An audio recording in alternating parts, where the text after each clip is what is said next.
Please subscribe to my channel to watch more video like this. At the start of the story, Duke of Fearsome kneels before the Emperor, who acknowledges the struggle of dealing with meddling relatives. As the head of the powerful Sea Guardian family, Duke Heir commands the southern border near the mysterious Misty Sea, a place crawling with terrifying creatures unseen anywhere inland. While the imperial family secures the north, it's the Heir duchy that battles these horrors from the south. But as their power and influence grew with each victory, the emperor grew wary, and tension between the crown and the Heir family quietly began to simmer. The emperor, wary of the growing power of the Heir family, decides to clip their wings by forcing Duke Heir into a political marriage with someone from a weak, powerless family. He sees through the plan instantly but plays along, declaring that he'll marry whoever sends him a letter. While casually sorting through letters, he muses over a potential match: the eldest daughter of the Lavois Baron, who he believes is turning 20. Marriage isn't something he looks forward to anyway. He just hopes the girl doesn't run off terrified by the cold, eerie mist surrounding his domain. But then the carriage arrives, and to his shock, out steps a tiny girl holding flowers, who looks more like a toddler than a bride. She glares at him and blurts out, "Is it this guy? The trashy duke who wants to marry a 5-year-old?" A is left speechless. In her past life, she was just a powerless commoner, denied even the chance to enter a magic academy. But driven by pure will, she taught herself magic, climbed the ranks, and eventually became a grand magician. Alongside her comrades from the magic tower, she defeated the terrifying evil dragon that had shaken the world. Just when victory seemed within reach, the cruelest blow struck: betrayal. Her most trusted ally, Rain, turned on her, shattering everything. As she fell into darkness, full of regret, she thought her story had ended there, but fate had other plans. In her new life, reborn as little Nashia, she faces a different kind of threat: a deadly illness. A concerned baron clings to hope, asking if the palace physician can save her. The answer is grim. She may survive a little longer with the rare Saya herb, but the clock is ticking. Meanwhile, the desperate baron pleads with the physician, asking how to obtain the rare herb. The physician points to a map, explaining that the Saya herb grows only along the remote coastal border, and its price is outrageously high. Unaware of the rising tension, the young girl reincarnated as Nashia thinks to herself with amusement, being reborn as the daughter of the Lavois Baron isn't so bad. I bet they'll pamper me with all new clothes and luxuries. But her hopes are shattered in an instant. The Baroness explodes with fury, shouting, "There's no way we can afford such a costly treatment. She's the child you had with the maid. Handle it yourself." The Baron, caught between guilt and helplessness, lowers his voice. "Calm down. We simply don't have that kind of money. We'll just have to give up on saving her." Reborn as Nashia Devoy, the daughter of a noble baronial family, she should have lived a life of comfort. But fate had a cruel twist in store. Though her body was that of a frail child, the powerful mana of her past life as a grand magician still swirled around her heart, too much for her young form to bear. When her father gave up on saving her, the Baroness's coldness turned to cruelty. She was locked away under the excuse that her illness might be contagious, treated like a burden rather than a child. Day by day, the mana ate away at her heart, and her condition worsened. Still, she endured in silence, until one day, the Baroness stormed into her room flanked by maids. "Cover up the child's ugly scars," she ordered with icy disdain. "Yes, ma'am," the maid replied, stepping in. As the maid suddenly grabbed Nashia and began scrubbing her fragile body, panic rose in her chest. "What are they doing?" she gasped, before a violent cough splattered blood across the room. "Ma'am, the child is coughing up blood," one maid reported in alarm. The Baroness barely flinched, her expression filled with cold disgust. "Disgusting. She's probably trying to spread her illness on purpose. Just make sure the blood doesn't stain the clothes." Nashia, trembling and confused, noticed the white fabric being brought in, a wedding dress. "Why? Why are they giving that to me?" Without a hint of emotion, the Baroness delivered the final blow. "From today, you will become a bride. You're getting married to Duke Heir." In the present, Nashia stands silently in her oversized wedding dress, dwarfed by its elegance, facing the towering figure of Duke and Heir. The moment his eyes fall on her, shock flashes across his face. He turns sharply to his knight. No way. You can't be serious. This child is the bride of the Ida Duchy? A's jaw tightens. Right. Who would have imagined they'd send a child for marriage? The knight lowers his gaze. But if we send the carriage back now, she'll bear the disgrace of an annulled marriage her entire life. A's eyes narrow, his voice cold and steady. The insult the Lavoie's family dared to pull on the house of Ida will not be forgotten. As Nashia gazes up at Duke Ida, her eyes widen in quiet awe. Wow. He's unnecessarily handsome, she thinks, momentarily forgetting the chaos around her. Steps forward with calm grace. Would you excuse me for a moment? He says, then kneels before her and extends his hand. Nashia blinks, startled, as her tiny fingers rest in his palm. A strange familiarity washes over her. This scent, it's the same as the sea dwellers. So nostalgic. Despite the pain coursing through her frail body, she holds his hand. For this is nothing compared to the ache in my heart. But why does being seen like this feel so strange? Then suddenly she pulls her hand back, unsure and confused. Arises, his voice firm and clear. I hereby accept the young lady of the Lavoie's Baron as part of the Ida family. Nashia's jaw drops. Wait, wasn't he about to reject me? What kind of plot twist is this? This guy is seriously trash. But A continues. However, only if the young lady agrees to become my adopted daughter. Nashia's thoughts race as she processes A's unexpected offer. Adopted daughter? Becoming the daughter of a duke sounds like a blessing. But why go so far for a stranger? What's he really after? Doubt crept in like a shadow. Raiden once said he wanted to slay the evil dragon for the greater good, yet he betrayed me just to steal the glory. Will this be the same? A's gentle voice broke through her spiral. Young lady? She hesitated, eyes flickering with uncertainty. Even if I say no, I can't go back to the Baron's house. There's nowhere to return to. At least until my mana settles. Maybe staying here is the only choice I have. Gathering her resolve, she whispered, I'll do that. I'll accept anything, even if I'm not your daughter, and just a servant. But before she could finish, her vision blurred. Her knees buckled, and she collapsed, unconscious, right into A's arms, her frail body giving in at last. A while later, Nashia slowly opened her eyes, only to find herself lying on a grand, luxurious bed inside a spacious, elegant room. She blinked in surprise. Before she could gather her thoughts, a servant spotted her and gasped, The young lady has woken up! Quick! Someone informed Eliro. I thought I was alone, Nashia wondered, just as a graceful woman approached her bedside. Do you know where you are, young lady? The woman asked gently. My name is Azelta.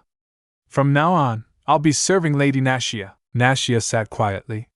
She suddenly found herself hearing Azelta's thoughts with surprising clarity. Your thoughts sound so clear in my head. Breaking the moment, Azelta smiled brightly. By the way, the master has prepared a special gift for you, young lady. A gift?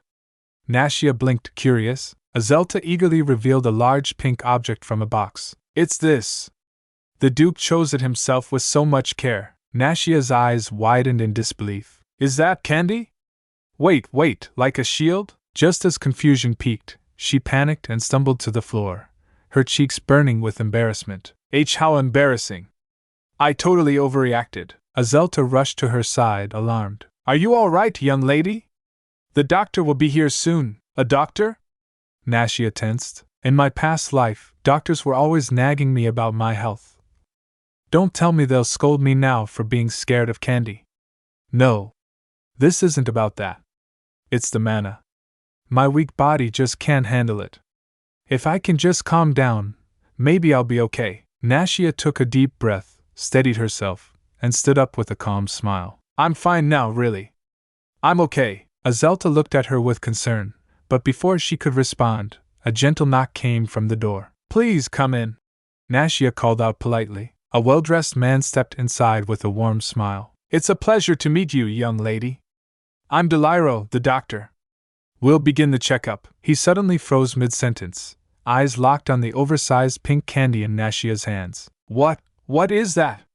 A shield? No, it's just a huge, adorable candy. It actually suits her. Deliro thought, completely taken aback by the sight. Once he composed himself, he nodded. Let's begin. Azelta, I'll need you to handle the stethoscope. Understood. Azelta replied with a nod, gently placing the instrument on Nashia's chest. There. All done, young lady.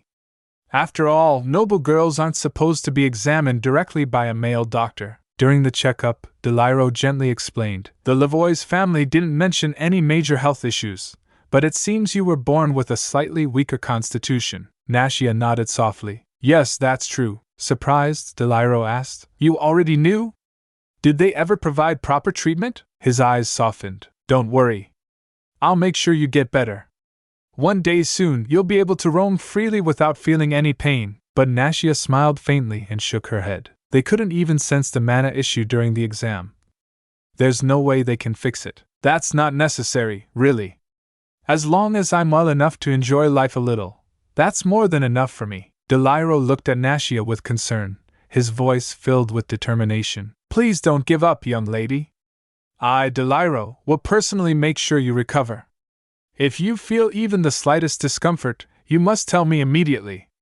We'll conduct a more detailed examination in a few days. So until then, take it easy. Nashia blinked in disbelief. Wait, what? Do I seriously look like someone who's given up on life just because I was told I'm weak? I just need to get strong enough to control my mana, that's all. Deliro continued. No matter where you go, you must take Azelta along with you. All right then, I'll take my leave. As he exited, Azelta brightened up and asked, Now that the checkup's done, would you like some candy? Nashia glanced at the giant piece. See, can I actually eat that? With a grin, Azelta grabbed a hammer. Of course you can. Just give me a second. Nashia's eyes widened in panic. Wait, did she just pull out a hammer? With expert precision, Azelta cracked a small piece off the oversized candy and placed it on a plate. Please enjoy. Nashia stared at it, part amazed, part terrified. She glanced at Azelta warmly, her thoughts clear. Azelta definitely isn't just an ordinary servant. But she's kind, and she treats me well. She called out, Azelta? Yes? Azelta responded, while thinking to herself, even if the Duke formally adopts her, it's still my duty to stay cautious around outsiders. Though, it looks like Deliro is already completely smitten with the young lady. Still, I mustn't let my guard down. Nashia held out a piece of candy with a sweet smile. Here. This is for you. Let's share it, Azelta. Azelta practically melted at her cuteness. She's just too adorable. Thank you very much. Enjoy, Nashia. You too. Azelta replied cheerfully. But the moment Nashia took a bite, her long empty stomach had other plans, and without warning, she suddenly threw up. So much for the sweet moment. Azelta gently cleaned up Nashia and spoke softly. For now, it's best you stick to porridge. I'll make it as tasty as possible. But deep down, her anger flared. Meanwhile, in a separate scene, it was fuming over some news. You're saying the Lavoie's family sent a letter by post? He asked. Yes, Your Grace. The knights we dispatched haven't returned, so they had no choice. The man explained, aside coldly. A few days ago, several mangled corpses were found in the forest. Were they their so-called knights? They couldn't even handle weak monsters, and they call themselves a knight order? If the bride has safely arrived, they want to schedule the marriage vows. Over? They sent a 5-year-old as a bride and expected me to just accept it without a second thought? He burned the letter to ashes. Shall I write a response on your behalf, Your Grace? The man offered. No, he replied firmly. I'll write it myself. This concerns our family's honor and our child. As Aid penned his response to the Lavoie's family, his thoughts ran deep. Once Nashia carries the Ida name, there's no turning back. She becomes one of us, permanently. There's no need for a formal adoption just to hold ID accountable for past deception. If a territorial feud breaks out, we'll face it head-on and restore our family's honor. But still, why did I push for a formal adoption? Mid-thought, Aid paused, startled by a sudden vision. He briefly imagined Nasha with the features of a young boy. Is that it? Is that what I saw in her? Shaking the thought away, he called for the doctor. Deliro soon arrived. You summoned me, Your Grace? Yes, he replied, composed. You were preparing for the child's full examination, weren't you? It seems to be taking longer than expected. Deliro shared troubling news. Nashia's heart was so weak and constricted, it was hard to even examine properly, as if something invisible was crushing it. They also mentioned she shared some of her candy with the servants earlier. He added, I honestly thought that pink ball was just a cute shield. A, slightly taken aback, asked, Is that a problem? Deliro explained gently. It's not the candy. It's what happened after. When the servants gathered, Nashia got flustered and scared, especially by the looming shadow of an adult. It seems her time at the Baron's house was far more traumatic than we assumed. A's expression darkened with understanding. I see. I'll make sure she knows she never has to fear that again. As night fell, Nashia lay in bed, her thoughts restless despite the comfort around her. The once cult, warm and welcoming, transformed in just a few days. Why is everyone being so kind to me? She wondered. Surely it's not because of my mana, right? Even the doctor didn't seem to know magic.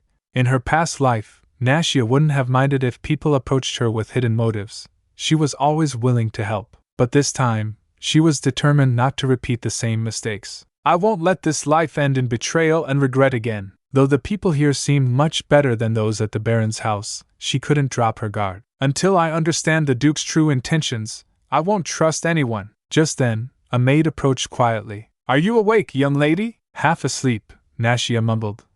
Let me sleep a little longer. The maid smiled softly. Of course. I'll just tidy up while you rest. While the maid busied herself tidying the room, Nashia seized the chance and slipped out quietly. Perfect, she didn't notice. Time to explore before anyone finds me. Through the estate, she stumbled upon an area cloaked in dense, shimmering mist. Huh! She whispered, feeling a strange energy around her. Curious, she activated her mana. Wait, is this mana mist? It's a bit intense, but I can feel it charging me with every breath. Her eyes sparkled in awe as she looked around. Rare elixir herbs grew like wild grass, and even the sand pulsed with mana, ideal for crafting magic stones. This place, it's heaven. Why are treasures like these just lying around? Checking to make sure no one was nearby, she smirked. Now's my chance. Drawing from the surrounding mist instead of her own unstable mana, she cast an invisibility spell. Successfully done, she grinned. Now to explore the deeper parts of the mist undetected. As Nashia wandered deeper into the misty grove, her eyes lit up at the sight of a giant clam, unnaturally large, clearly infused with mana. Is that a clam? How did it get this big? She marveled at its dried-out muscle, joking to herself that it could double as a table. Thrilled, she piled all the rare elixirs she had collected into the clam's hollow. I love everything about this place. I finally feel alive again. Even my heart feels lighter. This clam, this is my secret hideout from now on. But just as she basked in her newfound joy, clack, the clam slammed shut, trapping her inside. Huh! Wait, am I stuck in here? She gasped. Oh my gosh! My heart nearly stopped. Trying to steady her breath, she muttered, calm down, when suddenly, a radiant pearl began to glow inside. Eyes wide, she thought, this doesn't feel like a man-made spell. Did this form naturally? It's so beautiful. I won't let this overwhelm me. Later, Nasha began crafting a magical formation using the dense mana mist around her. Perfect, she thought. Detection spell installed. Now I'll know instantly if anyone comes near. Feeling playful, she reached for the mysterious pearl that had appeared earlier, only for it to dart away. Ugh! Why won't you let me touch you? Stop dodging, you little. But before she could catch it, the pearl vanished into thin air. It disappeared, she whispered, confused. Just then, muffled voices echoed from outside the clam. We have to break the shell. A loud crack followed, and the clam slowly opened. There she is! It's the young lady! A servant cried. Azelta, relieved and alarmed, rushed in. My lady! So this is where you were hiding. Without a second thought, she scooped Nashia into her arms and ordered firmly. Everyone, escort the lady quickly. As everyone rushed to Nasha's side, she found herself more overwhelmed by the sudden crowd than she had been when the giant clam snapped shut. What? Why is everyone surrounding me like this? This is even more shocking than before, she thought, her heart pounding. Azelta stepped in calmly, warning, that shellfish is unnaturally large. It must have grown by absorbing strange mist. Best not to go near it. Nashia's curiosity piqued, But Azelta leaned in, her expression softening. Do you have any idea how worried I was about you, my lady? Nashia's eyes widened. Worried about me? In my past life, I was always sacrificed for others. No one ever worried about me. And yet, Azelta has nothing to gain from being kind. Then why? She hesitated before asking. Why are you so nice to me? Do you like me? Azelta smiled warmly and pulled out a few candy pieces from her pocket. Well, you gave me something so precious. Naturally, I must serve you with all my heart. This candy really works wonders. For the first time, Nasha felt something unfamiliar, genuine care. Nasha couldn't stop thinking about the magical candy. Its effects are incredible. Maybe I should be brave enough to share it with a few more people. What began as a small gesture would eventually spark the origin of the legendary 8-piece candy clan. As Azelta gently cleaned Nashia up, she advised her to wash and rest. Nashia nodded but remained puzzled. I was definitely using an invisibility spell. So how did they find me so quickly inside that clam? The mystery lingered. The next morning, curiosity got the better of her. Hey Azelta, who is that person? Azelta replied. That's Sarosha. He's been ordered to guard this place. Then she turned to another maid. Mayor, please go and bring him here for a moment. Wait, I didn't mean right now. Nasha panicked inside as Crosha approached. With a firm yet respectful tone, he introduced himself. I am Rosha Diaz. I've been assigned by the Duke to serve as your guard, my lady. As Rosha stepped closer, Nasha noticed something strange. His eyes briefly glowed a faint red. Her heart skipped. Wait, this man possesses the mystic eye? She knew what that meant. The legendary eye could perceive intangible mana with terrifying accuracy. No wonder they can see through illusions, even magic itself. But when overused, the eye makes the user go temporarily blind. Lock eyes with them, and they can even glimpse your memories. Her thoughts raced as she stared at him. This is the clearest mystic eye I've ever seen. No wonder my invisibility spell didn't work. He saw right through it and tracked me instantly. He even reported it to the Duke. Reality hit hard. If he wants to find me, no spell can hide me. My invisibility spell feels completely useless now. Noticing Nashia lost in deep thought, Azelta gently asked, My lady, are you all right? Snapping back to the moment, Nasha smiled awkwardly. Sorry for staring. It's just, your eyes sparkle so much. Rosha looked startled by the sudden compliment, and Azelta quickly stepped in with a soft chuckle. His eyes are a hereditary trait. Everyone in Sir Rosha's family is born with them. Nashia's mind reeled. Wait, that incredible mystic eye isn't created through magic? It's natural? How rare, she blurted out. They're so beautiful, like sparkling jewels, then quickly caught herself. Oops, that might have been rude to say to someone I just met. Trying to compose herself, she offered a polite nod. Please take good care of me from now on. Without hesitation, Rosha knelt before her, gently took her hand, and declared with unwavering devotion, I will dedicate my body and soul to serve you, my lady. Azelta gently remarked. It seems my lady isn't bothered by Sarosha's eyes. That's a relief. Nashia blinked. Huh! She glanced toward Mayor, who seemed subtly uneasy around Rosha. Now that I think about it, does this town dislike mystic eyes? Suddenly, echoes from Rosha's past flooded the scene. A younger Rosha had once shouted in desperation, I wasn't imagining things. It wasn't the madam, it was definitely a monster. But instead of support, cruel whispers followed him everywhere. Didn't that guy's father kill the madam? Yeah. Mark Diaz said crazy stuff like she's a monster, and then actually killed her. Those cursed eyes, just like his father's. Disgusting. Before the weight of his past could fully settle, a voice broke through. Brother, what are you so deep in thought about? Rosha turned and immediately hugged the young boy. Fry. You came to greet me. How are you feeling? Fry smiled softly. I'm fine now. I made it all the way to the door, so I figured maybe I could step outside today. Rosha, with a warm, protective gaze, reassured him. The fog is thick, but don't worry. I'll be right by your side. Low, careful steps. He smiled. I'll walk just enough to not overdo it, Rosha gently replied. Take all the time you need. But Fry quickly picked up on his brother's unusually light mood. So, brother, what's got you smiling like that? It's written all over your face. Rosha, caught off guard, hesitated. Someone said I'm beautiful. Fry blinked. Wait, they said you're beautiful? Well, they meant my eyes. Rosha clarified. Who said that to you? Fry asked, curious. Rosha's lips curled into a rare smile. The young lady who just arrived. She said, my eyes are like jewels, beautiful and bright. Fry looked away, a hint of longing in his voice. The young lady said that? I wish I could hear words like that too. Meanwhile, Nishia reflected quietly to herself. After meeting Rosha, he seemed a bit more open with me. I really wish he'd let those beautiful eyes shine more often.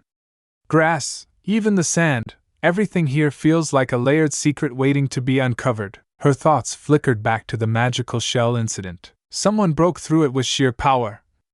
I just hope no one finds out I set up that magic circle. I'll play innocent, say it was already there. But still, I can't stay in one place forever. I have to explore more. I need to understand this world, its magic, its people, and its mysteries. Seeing Nasha's curiosity spark, Azelta asked warmly, would you like to read some books? Nashia's eyes lit up. Yes. Something with lots of pictures and words. Beautiful trees, skies, everything. Smiling at her enthusiasm, Azelta nodded. I'll fetch one for you right away. Please wait here for a bit, Nasha thought to herself. Perfect. Maybe they'll bring me something about the continent's climate and plants, or at least something close enough. Soon, Azelta returned and gently handed her a book titled The Fairy and the Black Boar, Touring the Continent. As Nasha flipped through it, she sighed internally. Of course, it's a children's book. Makes sense though. I do look like a baby right now. Good thing I already knew how to read before I was abandoned. As Nashia flipped through the colorful pages of the children's book, her expression suddenly froze in shock. Her eyes locked onto a page that read, Emperor Million the First to ban magic. He had outlawed magic across the continent, claiming he could no longer tolerate the so-called oppression of mages.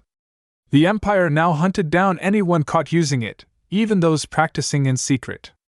Magic wasn't just forbidden, it was declared dangerous. And mages were completely eliminated without mercy. To make it worse, the cheerful fairy mascot added with a forced smile, Don't worry kids, they'll all be executed for sure. Nashia's heart pounded as panic took over. Execution, just for being a mage? Her thoughts spiraled. This isn't just about not using magic, it's about being hunted down. If they sensed my mana, I'd already be dead. And that magic circle I made in the shell, what do I do now? Her hands trembled, and she accidentally dropped the book. Azelta turned with concern. You don't like the book, young lady? Nishia forced a shaky smile, her voice barely steady. Huh? Oh no, it's interesting, but I'm really sleepy now. I think I'll take a nap. Of course, young lady. Sweet dreams, Azelta replied gently. Nashia curled up under the blanket, shivering, not from cold, but from fear. Perfect. Once I fall asleep, they'll all leave the room. Then I can sneak out using invisibility magic. But her plan hit a wall. Wait. Rosha's still here? Ugh, just go eat something already. She sighed internally. No choice. I'll wait until the room's completely empty. Then I'll make my move. Under cover of invisibility and flight, Nishia slipped out the window, making her way back to the giant clam in a quiet panic. Flying and staying hidden at the same time is draining, but I have to hold on a little longer.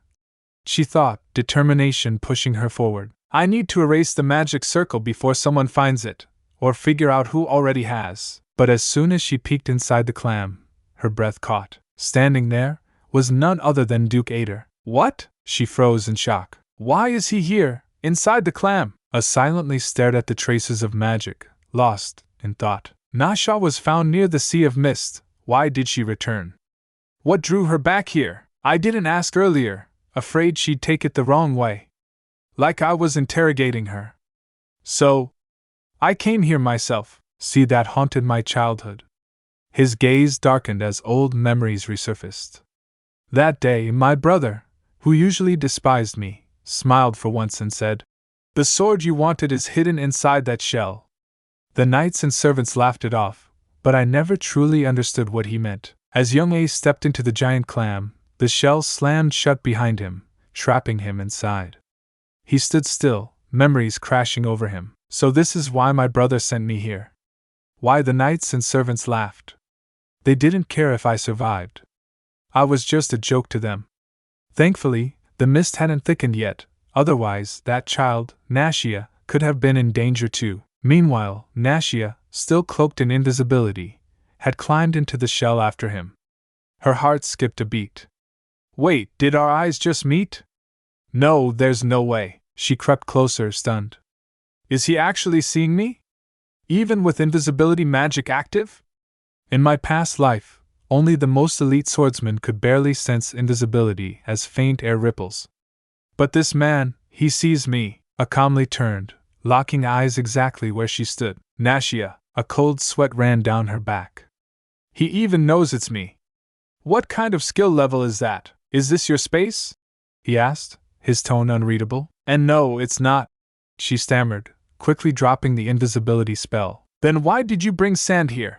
He asked. Because it's white and pretty, and the dried grass beside it. Those two? They're really pretty. I studied her silently, then simply replied. I see. In that surreal moment, Nashia realized this wasn't just a noble or a swordsman. As Nashia stood quietly beside the Duke, she glanced at him curiously. He's not judging me, even though I just called dried grass and white sand pretty. That's kind of a relief. But then, her eyes shifted outward, and a chill ran down her spine. Wait, there's so much more mist than before.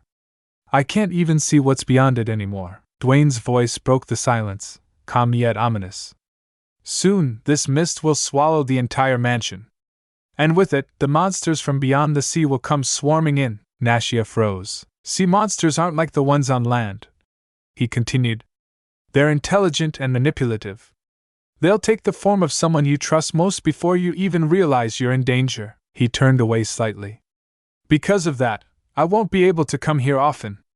At least not for a while. But then, with surprising gentleness, he added, if this place brings you peace, if you want it to be yours, then I won't intrude anymore.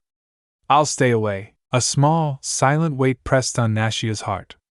This place held secrets, danger, but also strange kindness. As Nashia stared at the misty horizon, her heart felt heavy with confusion. He's letting me have this place and promising not to visit freely, but everything here belongs to him. I'm just a powerless child right now. Why is he being so kind? Unable to hold it in, she turned to him and asked softly, Duke, why did you accept me as your family? A paused, his expression darkening with memories. I had an older brother, he began. He saw me as a threat to inheriting the dukedom. So he lied, manipulated, and one day, tricked me into this very shell. Left me to die. His voice was steady, but there was pain behind it. In that moment, as I faced death, I realized no one in my family was truly on my side. So I made myself strong. Alone. Eventually, my father chose me as the next duke. And I banished my brother and all his followers. He looked down, his gaze softer now. But even after all that, there was always this emptiness inside me. Then I met you.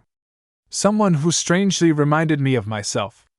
I wanted to give you what I never had as a child. I thought maybe it could be a new beginning for both of us. His voice lowered. You escaped the Baron's clutches. And if you ever decide you want revenge, I'll help you get it. Nashia quietly processed A's words. It's true, this deal benefits us both, though it clearly favors him more. But seriously, would a normal 5-year-old even grasp something this deep? Ein, sensing her thoughts, offered gently. You can ask me again later. I'll always answer. Just don't stay out too long. With that, he turned and walked away. Left alone, Nashia reflected. For someone so skilled, he clearly knows nothing about magic. That explains why he hasn't sensed anything.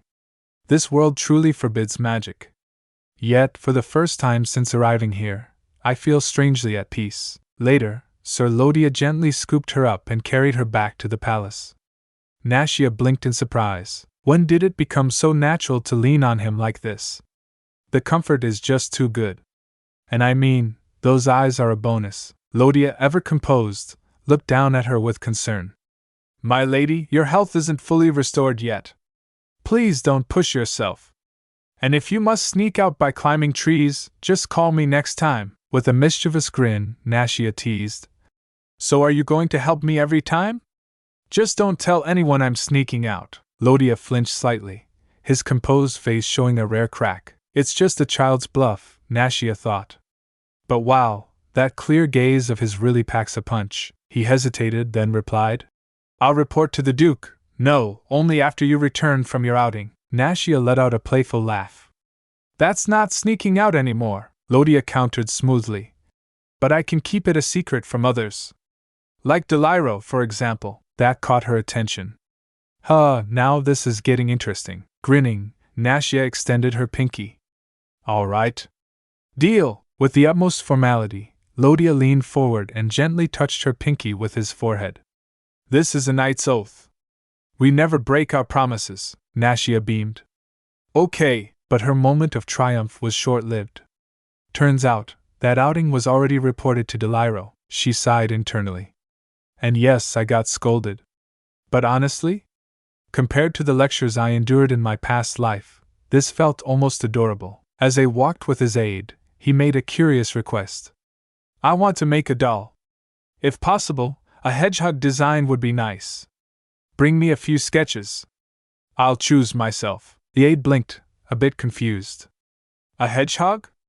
Isn't that some kind of land animal? What does it even look like? Meanwhile, back at the estate, Nashia jolted awake in shock. What? I slept for 2 whole days, Azelta gently fed her, smiling. You were sleeping so peacefully, I couldn't wake you. While you rested, the mist moved out toward the sea. And now, sunlight is pouring into the estate. Make sure to soak it in. Just then, Nashia's eyes widened. Wait, what's that over there? Azelta beamed. While you were asleep, the Duke left that for you. Seriously? Nashia lit up. He said he's sorry for coming into your room uninvited last time. So he personally prepared this gift for you.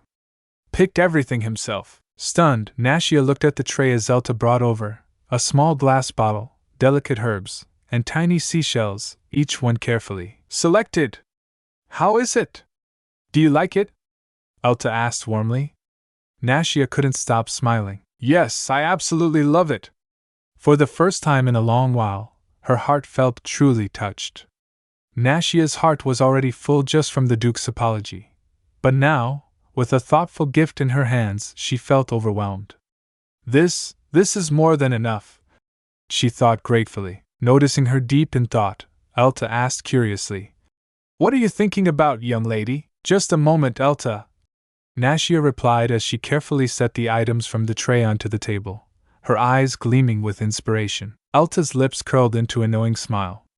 Are you planning to make something? Right then, a servant arrived. Delphiro is here, young lady. Elta clapped her hands excitedly. Perfect timing! Just wait, Delphiro. The lady is about to create something incredible. Oh, really? Then I definitely want to see this.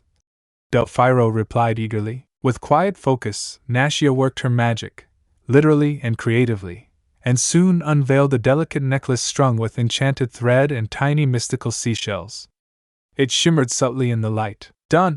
She beamed with pride. Elta and Delphiro broke into applause, clearly impressed. Delphiro smiled warmly. You've crafted it beautifully. Now let's not forget, it's time for your checkup. Eager to wrap it up, Nashia exclaimed. She had no time to waste. She had plans to craft seashell necklaces for Elta, Delphiro, and even Cloya. But first, she needed to meet the Duke. Hearing this, Sir Lodia, standing outside silently, took it all in. With a spark of excitement, Nashia rushed toward A, holding the special necklace she'd made just for him. Elta warned her she might be overexerting herself, but Nashia brushed it off, determined to show her goodwill. The Duke might be rough, but he doesn't seem like a bad person, she thought. However, just as she neared her destination, she accidentally bumped into someone, falling down and watching in dismay as her handmade necklace shattered. A strange unease washed over her. Was that the scent of manna? He looked like the Duke, but something was off. The man looked down at her with a smirk. I came to visit after hearing I have a new niece, but you don't seem very pleased to see me. As Nashia eyed the stranger with suspicion, she couldn't help but think, how can someone look so cunning with such a calm face? Sir Lodia stepped in protectively, sensing her discomfort. The man, A's brother, Cassian, sneered and insulted her with vile words, calling her gaze filthy, to which Nashia thought sharply, "Your eyes look far filthier than his." Trying to mask his arrogance, Cassian introduced himself as Cassian Van Ader. But just then, Ein appeared, coldly reminding him that he had likely lost the right to that name long ago. He ordered Lodia not to lower his guard. Cassian feigned hurt. "Cruel, isn't it? To live without a family name?" But Ein firmly reminded him that, unless there was a special family occasion, Cassian wasn't even allowed on the estate. With a smirk, Cassian gestured toward Nashia and mocked. "Isn't this little brat the event?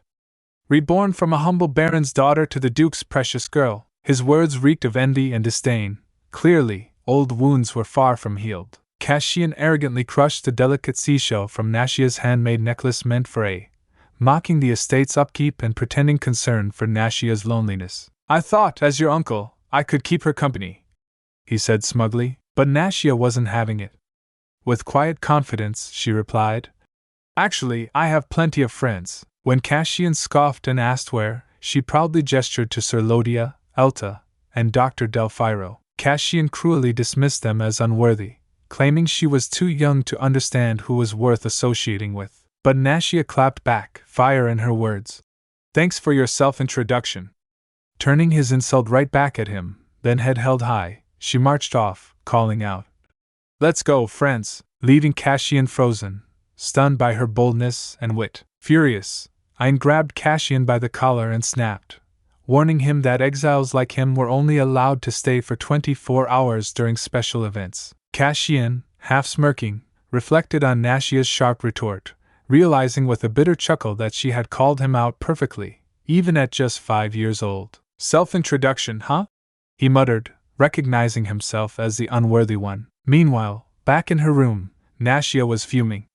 She furiously punched a pillow, upset that her lovingly crafted shell necklace for A had been ruined before she could gift it. Elta, Delphiro, and Sir Lodia watched her in quiet concern as she continued her adorable but fierce pillow assault. Lodia calmly asked if the pillow was stuffed properly, to which Elta reassured him. "It was made with the finest cotton, because even tantrums deserve comfort." Elta, Delphiro, and Lodia watched Nashia with pride. Their hearts were full. Not only was she adorable, but her sharp wit and fearless spirit had them completely impressed. "As expected of Our Lady," they thought in unison. Elta then gently took charge, urging everyone back to their duties so Nashia could rest. Delphiro whined playfully, wanting to stay a bit longer, but Elta approached Nashia with a soft smile. When she asked if Nashia was still angry, the little girl didn't hold back. She shouted that she wanted to smash Cassian with a hammer. Elta chuckled and promised to hit him for her later, which made Nashia pause in surprise. "Really?" she asked, eyes wide. Elta leaned in, sharing that she disliked him too. But more importantly, she had asked the kitchen to whip up something delicious. That did the trick. Nia's anger melted into delight as she eagerly awaited her tasty treat. Later, a tray of food arrived for Nashia, but her excitement faded the moment she saw the usual porridge. Disappointed, she sighed internally. The same porridge again. But Elta quickly pointed beside it, and Nashia noticed a small box. Curiously, she opened it, and beamed with joy. "Snacks?" Elta explained they were made from gentle, easy-to-digest ingredients, and encouraged her to try them. Nashia took a bite and lit up with delight. "Delicious." Elta then gently asked how she was feeling, and Nashia, now cheerful, admitted she was much better. Elta sighed in relief and gave a cryptic warning. In a place filled with malice, it could hurt her. Nashia smiled, saying the room was now filled with good intentions, all thanks to Elta. That night, feeling calm and cared for, Nashia snuggled into bed, thinking she'd finally sleep peacefully. But just as she started to drift off, a strange light sneaked into her room. "Why is there? The curtains should be closed." Elta would never forget something like that. Something feels off. Just then, Nashia was startled to see Cassian standing outside her window in the dark. He calmly commanded her to open it, but she nervously looked away, trying to ignore him. His twisted logic left Nashia anxious. Realizing he won't give up so easily, reluctantly she climbs out of bed and opens the window, warning him that she'll scream if he steps inside. Cassian smirks and assures her he doesn't want to bump into that beast either. he only came to leave a little gift for his niece. With a flick of his hand, he tosses a pink glowing object into the room and says coolly, "Shiny things are fascinating, aren't they? You've accepted my gift, so I'll take my leave." And just like that, he disappears into the night, leaving Nashia both rattled and suspicious. Nashia stares at the glowing pink object and instantly recognizes it, a mana stone. But not just any kind. This one is unnaturally compressed and dangerously unstable. In her past life, it was considered useless junk because it could explode if touched by a mage with active mana. Her heart races. Why would Cassian give her something so risky? Determined not to take chances, Nasha quickly climbs back into bed, pulling the blanket tightly over herself. "I won't touch it," she mutters, deciding to have Elta dispose of it in the morning. It's only dangerous to mages anyway. Still, the thought of Cassian's creepy midnight visit keeps her tossing in frustration. Seriously, what is that guy even planning? By morning, Elta enters the room and immediately notices the mana stone, her face tightening with concern. Nashia wastes no time. "Get rid of that, Elta. That man came to the window last night and forced me to open it. He said he'd do something weird if I didn't." Trouble clearly isn't over yet. Suddenly, Elta pulls Nasha into a tight, unexpected hug. Startled, Nashia blinks. Elta?" Elta quickly apologizes. "Sorry for the sudden hug," but Nasha smiles softly. "No, it felt warm, so it's fine," she then adds. "Whatever that weird man said, it wasn't meant for me. It was directed at the Duke." Elta, still concerned, gently scolds her. "Even so, young lady. His grace is incredibly strong, but you must protect yourself too. From now on, no matter what anyone says, don't ever open the window for them again. Understood?" Nashia reflects, thinking the Duke is more than capable of handling Cassian if he ever became a real threat. And as for herself, she feels safe knowing Lodia is always standing guard outside and would burst in at the first sign of trouble. Still, seeing Elta this worried surprises her. She nods, her tone more serious now. "I understand, Elta. I'll be careful." As soon as Elta stepped out of the room, Sir Lodia entered with a guilty expression and said, "It's my responsibility." "I'm sorry, Mississippi," Nashia quickly replied. "No, it's my fault for not saying anything." Determined to make things right, Lodia declared. "From now on, I'll also guard outside the window." Nashia looked shocked. "Huh! This is the 4th floor, right?" Lodia nodded seriously. "Yes. I can guard you by hanging from the tree." Nasha quickly waved him off. No, really, it's fine." Still kneeling with resolve, Lodia asked. "In that case, would you permit close protection?" Confused, Nashia echoed. "Close protection?" Just then, Elta returned to the room and calmly explained. "They call it close protection when it's conducted inside the ladies' room." Nashia hesitated at the thought of close protection, worried it might restrict her, especially since she couldn't use magic in front of Lodia. Sensing her discomfort, Lodia quickly offered, "If it's uncomfortable for you, I'll call for another night instead." In her heart, she felt safe. Lodia, Elta, Deliro, and even the Duke had changed the once cold and chilling aura of Rayton into something warm, almost sweet. Later, curious about Cassian, Nashia approached Maid Mir. The maid asked, "Are you curious about Cassian, young lady?" Spotting a smile earlier, Nasha teased. "Do you like Cassian?" Mir instantly panicked. "I smiled while looking at you, young lady." "No way. Just the thought of it is unpleasant." The maid warned Nashia to stay far away from Cassian, revealing he had been banished from Ida long ago and was considered dangerous. Then she suddenly shifted the mood, marveling at how someone as angelic as Nashia had ended up in a place like Ida. As she mentioned that the only children at the mansion over the past decade were Elta's siblings, she abruptly covered her mouth with a cloth and tried to change the subject. Nashia, confused, asked why she was doing that, but the maid quickly excused herself and walked away. Spotting Elta standing nearby with a gloomy expression, Nashia wondered, "Elta has a sibling?" But sensing it wasn't the right time to ask, she decided to keep digging into Cassian's past instead. Just then, a knight approached her and bowed respectfully, saying, "I'm Hennis, Senior Knight of the Ida Knights. It's an honor to meet you." Nashia was taken aback by the knight's formal and direct introduction. Curious, she asked. So, Sir Hennis, what kind of person is Cassian? Is he even human? Hennis didn't hold back, calling Cassian unpleasant and explaining that eerie things always happened around him, like mist constantly forming in his presence, or entire patches of healthy seaweed mysteriously withering away. Nashia thought to herself, that must be due to magical energy. Could he be a magician? Then she asked if Cassian was athletic, since he'd been standing outside her window just the night before. Hennis nodded seriously, and replied that he'd heard the story, adding that Cassian had always been light on his feet even as a child. Just then, Ein arrived with a stern expression, confirming he'd received the report about last night's incident. Sir Lodia immediately knelt in respect, but Ein reprimanded him for not guarding properly.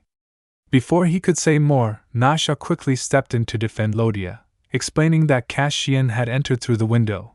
It wasn't Lodia's fault. Ein looked at her and said calmly, if you wish, I won't punish him. But you seem quite concerned about him. Nashia hesitated, then gave a small nod. Seeing this, Ein gently patted her head and spoke with unexpected warmth. He said he had tried to protect her from trouble, but still, she had to go through this. You endured it well. Thank you. The moment grew awkward for Nashia, who blinked in surprise. Just then, a servant rushed in to inform about the troops sent to the Sea of Mist. Ein turned to Nashia and said warmly, let's meet again next time. But Nasha stopped him, nervously pulling out a small shell necklace she had remade. I meant to give this to you before, but Cassian stepped on it. I used the leftover materials to make it again. As she handed it over, the tiny necklace adorably got stuck on Ein's forehead. Embarrassed, Nasha thought. It's so small. I'd barely managed to remake it. But Ein simply smiled and said, thank you for your precious gift. Nashia was stunned. The Duke smiled. Flushed and excited, she turned to Elta and Lodia, exclaiming, did you see? He accepted it, to her delight. Both Elta and Liao were also wearing their tiny shell necklaces like headbands. Elta smiled. This is the first time I've seen the Duke so happy. We're really happy you gave us one too, Liao added gratefully. Thank you so much. As Elta noticed two necklaces in Nashia's hand, she asked playfully, there were two, right? Who are you giving the other one to? Nashia replied with a smile. One is for Deliro, but I'm still deciding who gets the last one. Just then, a knock interrupted them. A knight entered with a message. Lady Nashia, by the Duke's order, you are to leave for the Diaz estate immediately. That stone must be placed near the mansion without delay. Lodia froze in surprise for a moment. Nashia, confused, wondered silently, why is that strange stone suddenly being placed near my house? Breaking his silence, Lodia respectfully said, I have nothing more to say on the very first day of close protection. May I go, my lady? Understanding the urgency, Nashia nodded. Go ahead. It must be important. Lodia bowed and promised. I'll return quickly. Later, Nashia curiously asked Elta why the mysterious stone was being placed near the house. Elta explained that it temporarily clears the mist, and was likely meant as a safety measure for someone around Nashia's age. Surprised, Nashia revealed that it wasn't a friend, but Sir Lodia's younger brother who lived at the Diaz estate. Shocked, Elta noted the child had been very sick since birth. Holding a small shell necklace in her hand, Nashia quietly wondered if the boy was too ill to even meet her. Meanwhile, Duke Ein warned that the path to the Diaz estate was dangerous. Monsters were active, and soon a thick sea fog would blanket the area, making it nearly impossible to see or travel safely. When Nashia expressed her desire to visit Sir Lodia's younger brother and deliver a gift, Elta hesitated, warning her that it could be dangerous. Undeterred, Nashia assured Duke Ein she'd be quick and careful. Surprisingly, Ein agreed, but set two conditions. She must be accompanied by at least one squad of soldiers, and her attending physician must confirm the journey wouldn't harm her health. Nashia was caught off guard by his quick approval and pretended not to fully understand, mistaking squad for bandages. Ein clarified patiently, and Elta chimed in that with Deliro's permission, she could go with 10 knights. Nashia finally caught on, while Ein silently wondered if he should have used simpler words from the start. Nashia cheerfully agreed to the conditions, asking Elta to let her friend know she's definitely coming. She politely took her leave from Ain, who simply responded with a calm, "All right." As Nashia walked away, Ain reflected on her behavior, how she tried to persuade him, assuming he'd say no, even though he's never stopped her from doing what she wanted. He realized she might still be hesitant to fully open her heart to him. He also found it curious that despite clarifying their relationship on day one, she still called him Your Grace. Perhaps, he wondered, his words were too formal or confusing.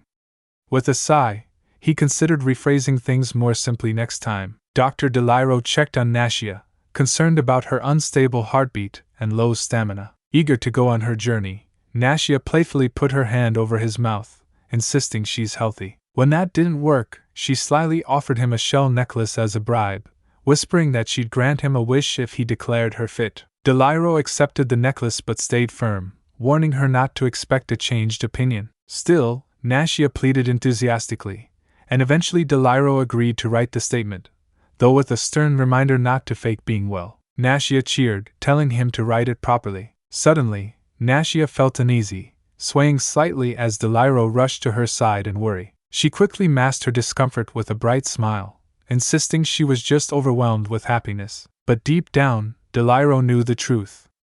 Her heartbeat was much weaker than other children her age, her health too fragile. Despite her cheerful bribes and determination, even a simple carriage ride could completely drain her. As her doctor, he knew he should forbid the trip. But as he glanced toward Ain, he realized if he stopped her now, it might damage the delicate bonds slowly forming between father and daughter. Ain, sensing something was wrong, grew nervous and conflicted. What should I do now? All set to head out, Nashia excitedly stepped into a grand carriage with Elta. The interior felt so luxurious that she exclaimed, "It's like moving a bedroom into the carriage." Elta smiled, telling her the journey would take about 3 hours and she could either enjoy the view or rest. Determined, Nashia insisted she'd stay awake and look outside, even offering the cozy space to anyone who got tired. But the moment she lay down to demonstrate a comfy position, she dozed off instantly. Some time later, she woke up, startled. "Did I sleep? You should have woken me up. I wanted to look outside." Elta chuckled gently, saying, "We didn't want to disturb your peaceful rest. But don't worry, my lady, we're almost at the Diaz estate. You'll have plenty of time to look around once we arrive." Upon arriving at Sir Lodia's home, Nashia was warmly greeted by him. "Welcome, young lady. Thank you for coming all the way here," he said kindly. As she stepped inside, Nashia quietly noted the strong scent of medicine in the air. Deliro politely excused himself, mentioning a patient he must attend to. Lodia said he'd change into his knight's uniform, but Nashia quickly stopped him. "No, it's fine. Just relax. I didn't come formally, I just wanted to give a gift to my friend. Since your younger sibling is my age, that makes you my friend's older brother, right?" Elta smiled and added, "Then there's no need for all this formality in the mansion." Sir Lodia thanked Nashia for her kindness but gently explained that his younger sibling's condition, though slightly improved, made receiving gifts difficult at the moment. Nashia, unfazed, cheerfully promised to visit again once her friend felt better. As Lodia offered to prepare some refreshments, Nashia curiously asked about the illness. Just then, she sensed a strange magical energy behind a nearby door. It felt powerful, too unusual to ignore. But if it were dangerous, surely Lodia would have noticed, she quietly wondered. Lodia explained that his sibling suffered from intense headaches and heart pains since birth, with episodes that had recently become more frequent. Suddenly, Dr. Deliro burst in, blurting out, "Is Fry still having periodic seizures these days?" He instantly regretted his words upon seeing Nashia present. Elta scolded him for his tactlessness, reminding him not to frighten the young lady. Deliro shrugged, saying it was instinct, but admitted it's better not to go into too much detail. Lodia sighed. "I was explaining things slowly." The moment grew tense, and the mystery around Fry deepened. Nashia suddenly interrupted the conversation, surprised not by the medical talk, but by something else. Please subscribe to this channel and watch more videos.